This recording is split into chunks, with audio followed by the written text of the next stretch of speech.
badan seseorang ada bengkak atau bintil-bintil atau panau yang mungkin menjadi penyakit kusta pada kulitnya, ia harus dibawa kepada imam Harun atau kepada salah seorang dari antara anak-anaknya yang adalah imam. Karena orang itu sakit kusta, maka ia najis, dan imam harus menyatakan dia najis. Karena penyakit yang di kepalanya itu, orang yang sakit kusta harus berpakaian yang cabik-cabik dan rambutnya terurai. Ia harus menutupi mukanya sambil berseru-seru, najis, najis. Memang ia najis, ia harus tinggal terasing. Di luar perkemahan, itulah tempat kediamannya. Demikianlah sabda Tuhan.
Bacaan kedua. Jadilah pengikutku sama seperti aku juga menjadi pengikut Kristus. Pembacaan dari surat pertama Rasul Paulus kepada jemaat di Korintus. Saudara-saudara, jika engkau makan dan minum, atau jika engkau melakukan sesuatu yang lain, lakukanlah semuanya itu demi kemuliaan Allah.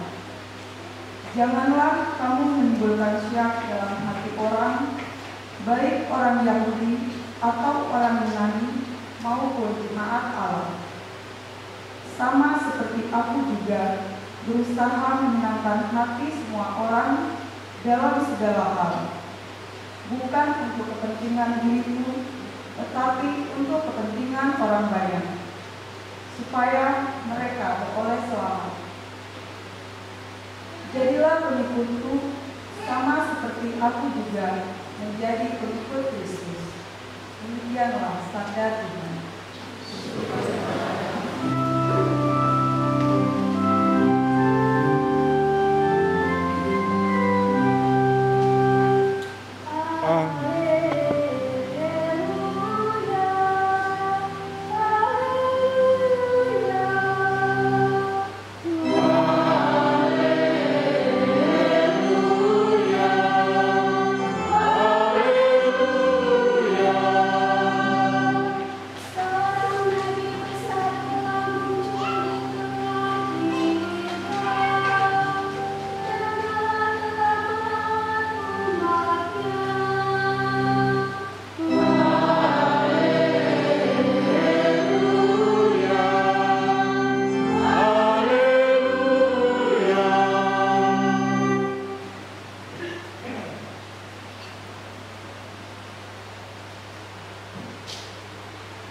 Tuhan sertamu,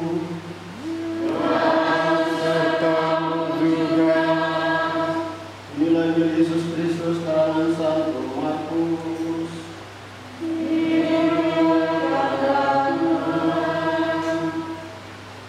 Markus bab 1 ayat 40 sampai 45. Lenyaplah penyakit kusta orang itu dan ia menjadi tahir. Sekali peristiwa, seorang yang sakit kusta datang kepada Yesus. Sambil berlutut di hadapan Yesus, ia memohon bantuannya, katanya, "Kalau engkau mau, engkau dapat menyembuhkan aku." Lalu tergeraklah hati Yesus oleh belas kasihan. Ia mengulurkan tangannya, menyentuh orang itu, dan berkata kepadanya, "Aku mau, jadilah engkau sembuh." Seketika juga lenyaplah penyakit kusta orang itu, dan ia sembuh. Segera Yesus menyuruh orang itu pergi dengan peringatan keras, "Ingat, jangan katakan sesuatu kepada siapapun juga, tapi pergilah, perlihatkanlah dirimu kepada imam, dan bawalah persembahan untuk ucapan penyucianmu yang diperintahkan oleh Musa sebagai bukti bagi mereka." Dan orang itu pergi memberitakan peristiwa itu dan menyebarkannya kemana-mana, sehingga Yesus tidak dapat lagi terang-terangan masuk ke dalam kota. Yesus tinggal di luar di tempat-tempat yang tersembunyi. Namun orang terus juga datang kepadanya dari segala penjuru. Demikianlah Injil Tuhan. Terpujilah Kristus.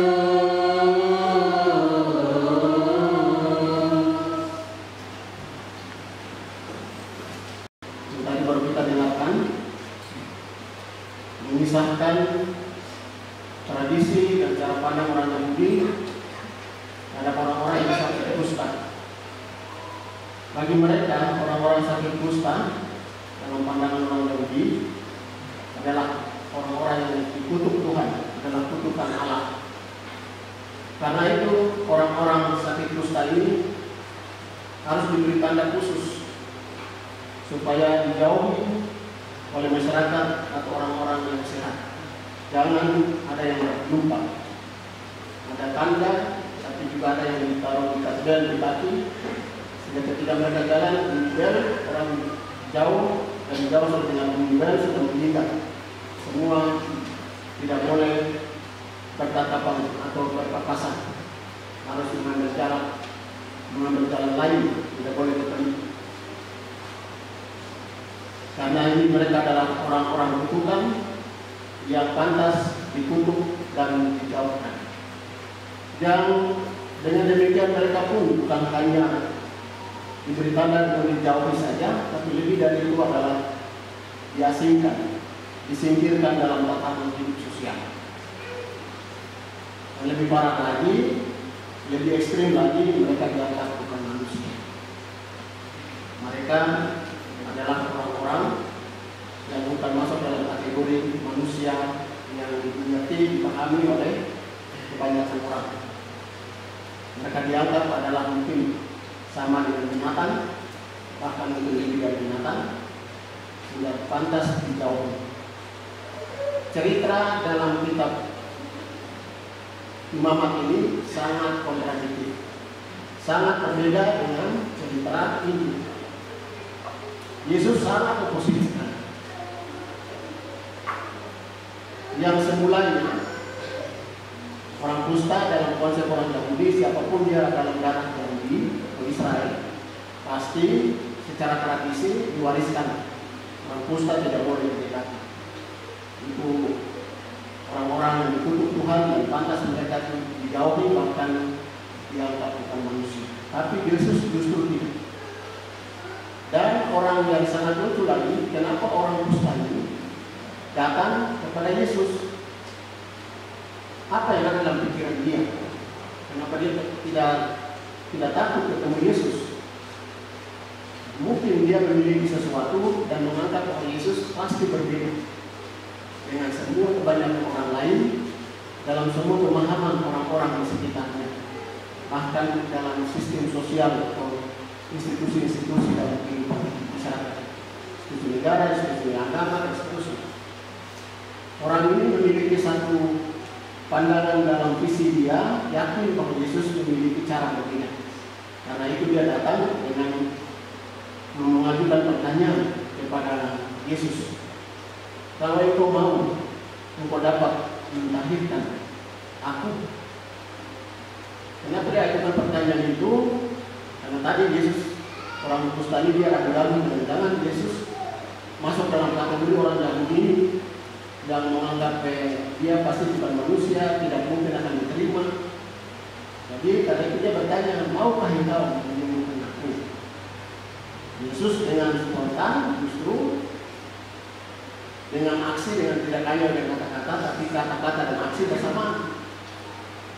Dengan mengulurkan tangan, menyuruh dia pulang-pulang kustanya, mendamar dia, memeluk bahkan mungkin, lalu mengatakan saya mau engkau sembuh. Ini didikan Allah kepada kita manusia, di mana kita bisa bertanya dengan teks ini, cerita ini, cara pandang ini, pola pikir kita ini apakah masih sama seperti orang Yahudi, ataukah kita seperti Yesus yang sungguh-sungguh memiliki hati berbelas kasih, melihat manusia tanpa memandang apapun, apalagi dia sakit dan membutuhkan penyembuhan. Kusta bukan kutukan. Kusta adalah penyakit. Penyakit adalah bagian dari hidup manusia.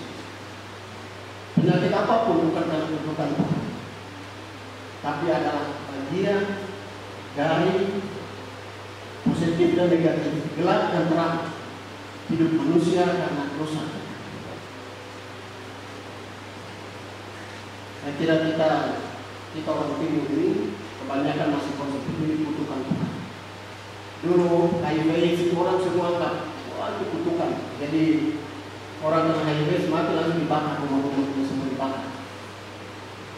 Ini konsep kita yang masih terkurung, melihat semua adalah kutukan Tuhan, dan bahkan dia bukan manusia karena kategori pemahaman kita manusia berdasarkan yang pokoknya yang mantap, yang bagus, yang bersih, yang putih, yang ini semua.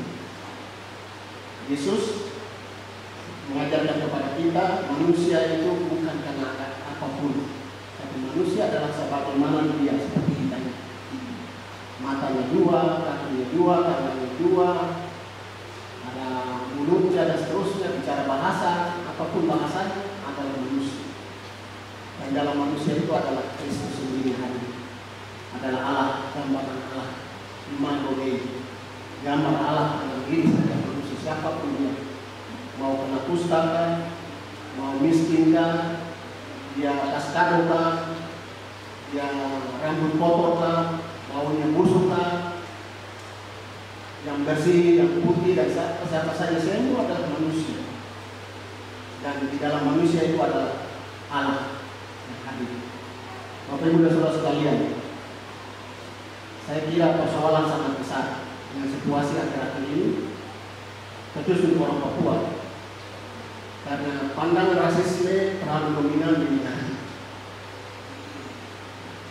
masuk dalam sistem pendidikan, sehingga sadar tidak sadar banyak orang pun masih memperlakukan konsep rasisme terhadap orang Papua ataupun siapa yang termasuk hitam. Wah, ini apalagi di iklan, pokoknya cantik itu putih, sehingga putih seperti salju. Akhirnya yang hitam tidak percaya diri, pergi masuk ke oven supaya kasih keluar dari putih. Rambut harus panjang, akhirnya yang rambut keriting malas tumbuh, kasih tanya-tanya. Jadi ini karena apa? Akibat dari stigma-stigma tentang manusia menurut manusia, bukan menurut Tuhan. Tuhan ciptakan semua baik adanya dari sejak semula. Bonum suprema. Seluruhnya adalah baik tertinggi Tuhan sendiri. Tapi kita manusia membuat yang Tuhan ciptakan baik menurut kita, menurunkan derajat Tuhan menurut kita. Dan itu juga kita menurunkan derajat sama kita satu sama lain. Situasi kemarin yang sangat saya pertanyakan dan sangat mengiris hati saya itu adalah Ambrosius, siapa itu? Dia bilang Natalis Pigai itu apa pun bilang dengan gambar dan seterusnya. Ini orang Katolik dan Katolik. Saya lalu bertanya selama ini, kita orang Katolik itu terima tubuh Kristus itu, Kristus yang mana? Kristus yang putih kulitnya, Kristus yang rambutnya panjang. Terus yang mereka yang hitam berarti itu bukan Kristus. Kita datang ke gereja berdoa setiap hari, kita menyembah Kristus yang mana? Lalu cara berpikir kita melihat sesama lain itu anggap dia adalah binatang, dia adalah tidak manusia, dia tidak masuk dalam kategori manusia. Lalu kita orang Katolik apa? Jadi ini saya khusus untuk kita para pastor suster ya. Banyak juga pastor suster yang juga masih konsepnya rasis. Konsepnya rasis berdasarkan budaya, berdasarkan warna kulit, asal wilayah. Saya kira kita dipanggil bisa biara itu banyak yang berbagai suku. Sebenarnya itu mau diajarkan, tapi tidak ada perbedaan. Justru perbedaan itu adalah kenyamanan. Perbedaan itu adalah keindahan. Perbedaan itu adalah rahmat yang Tuhan berikan kepada kita. Saya pikir mungkin persoalan ada di hati tadi. Maka kita mesti belajar dari hati Yesus yang penuh dengan belas kasih. Hati yang tergerak siapapun seperti malaikat Isa. Hati yang berbelas kasih walaupun orangnya sudah mati busuk, tapi dia dapat sentuh dan peluk. Karena dia harus meniru apa yang Yesus buat. Kita mesti meniru seperti Fransiskus kemarin saya dan suster tidak cerita dengan Fransiskus, religius dan rumah. Religius itu cerita sebanyak di rumah, kalau tahu nanti sepupu suster bercerita. Suster baru datang ke Papua, dia pakai pakaian compang camping, bawa ayam, datang bilang suster bisa bawa ayam, suster bilang kau bau busuk saya tidak mau beli. Tapi setelah itu baru dia berubah suster. Mulai besok ketemu di biara. Jadi suster untuk siapa? Jadi pastor untuk siapa? Untuk yang masih bersih, yang punya uang banyak. Untuk yang baunya harum pak ini kah atau yang kita jadi pastor suster, siapapun dia, apalagi orang kecil, apalagi orang sakit, apalagi orang-orang yang disuruh. Tadi kita lihat busuk itulah, mereka itulah yang butuh disayang, butuh dikasih, butuh disentuh, karena mereka tidak punya siapa-siapa. Karena dunia ini ganas, dunia ini ideologi palsu yang mengajarkan orang manusia adalah penguang banyak, manusia adalah mesti dan sini, ini kamu kosong semua. Karena kita semua di Indonesia berhadapan di hadapan Tuhan. Tidak ada satupun menghina. Tuhan memilih kita semua. Mau dia hitam kan, mau dia putih kan, mau mata sipit kan, mau uang banyak kan, mau miskin kan, kita duduk sama-sama di hadapan. Dan itu paling utama. Cerita tentang Lazarus dan orang miskin. Jadi Alkitab, Yesus sudah mengajarkan kepada kita, tapi kita ini tidak ikut Yesus sungguh-sungguh. Saya pikir kita orang Katolik banyak, saya sudah keliling banyak tempat ini. Kita orang Katolik belum, saya masih dengan seremonial, belum sungguh-sungguh. Selesai gereja, pulang siapa kau, siapa saya. Terima komuni untuk diri sendiri. Yesus membagi diri kita membagi diri untuk siapapun itu iman tertinggi, dan itulah kasih sejati. Kalau kita hanya seremonial terus kita kembali ke tembok lagi, lihat yang sana dia itu lihat, dia itu hitam, dia usaha, dia itu miskin, tidak ada arti kita. Besok terhadap Yesus tanya kau Katolik palsu, Katolik itu Katolikan, karena tidak mampu menghidupi Kristus dalam diri. Mari kita belajar dari Yesus. Paulus hari ini katakan kita berusaha menyenangkan hati banyak orang.